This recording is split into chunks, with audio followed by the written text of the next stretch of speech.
안녕하세요. 안녕하세요. 네, 여러분들 만나 뵙게 돼서 반갑습니다.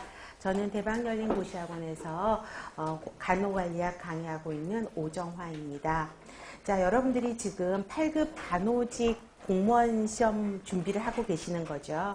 그렇게 해서 새롭게 이제 도전하는 여러분들을 만나 뵙게 돼서 너무 좋고요. 이제 저랑 함께 이제 3개월 정도 강의를 함께 진행하면서 공부할 계획입니다.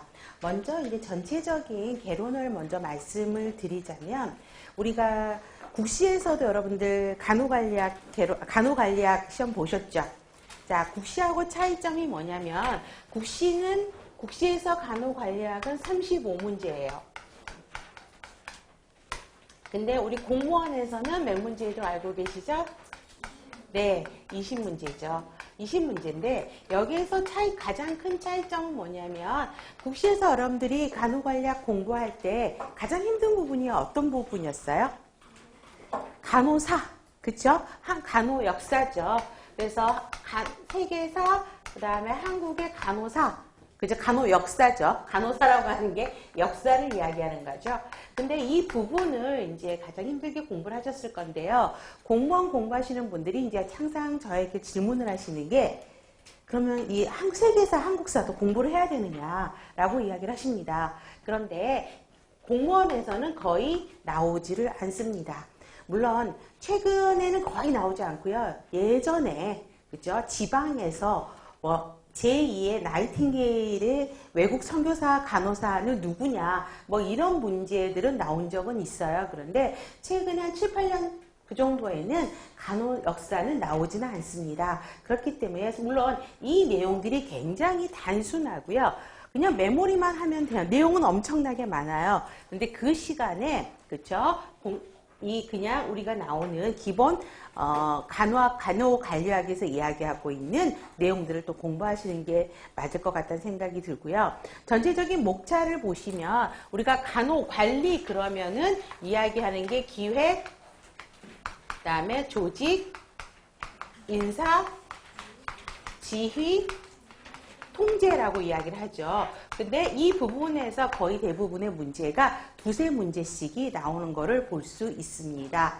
그 다음에 또 많이 나오는 게, 그래서 간호사는 거의 나오지 않고요. 그 다음에 전문직관이 또 각 국시에서는 문제가 나오게 됩니다.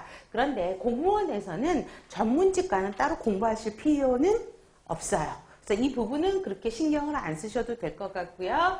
그 다음에 또 여러분들이 또 힘들어 하시는 게 뭐냐면, 법적 의무 부분이 조금 힘들어 하세요. 법률적인 용어가 나오고 있어서 법적 의무 부분을 조금 힘들어 하는데, 그 부분도 너무 걱정하실 필요는 없습니다. 그래서 그런 차이점만 보시면 공부를 하시면 되겠고요.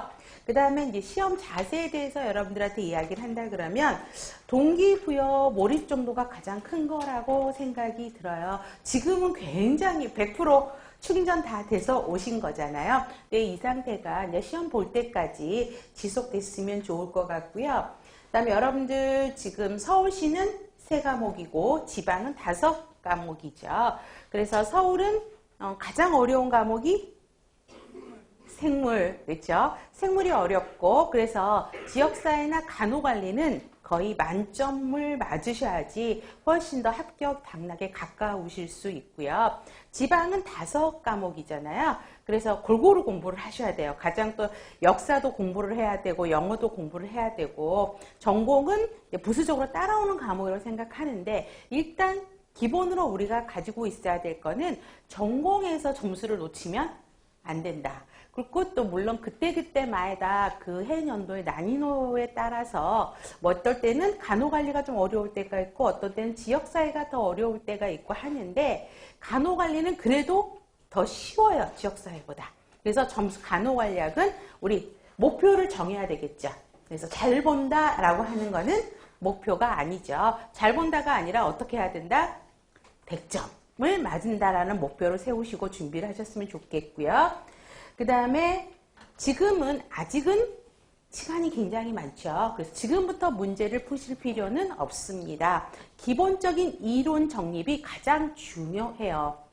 그래서 수업을 듣고 예습하실 필요는 없습니다. 복습만 철저히 따라오시면 될 것 같고요. 특히 가지고도 시험에 당락이 결정되기도 합니다.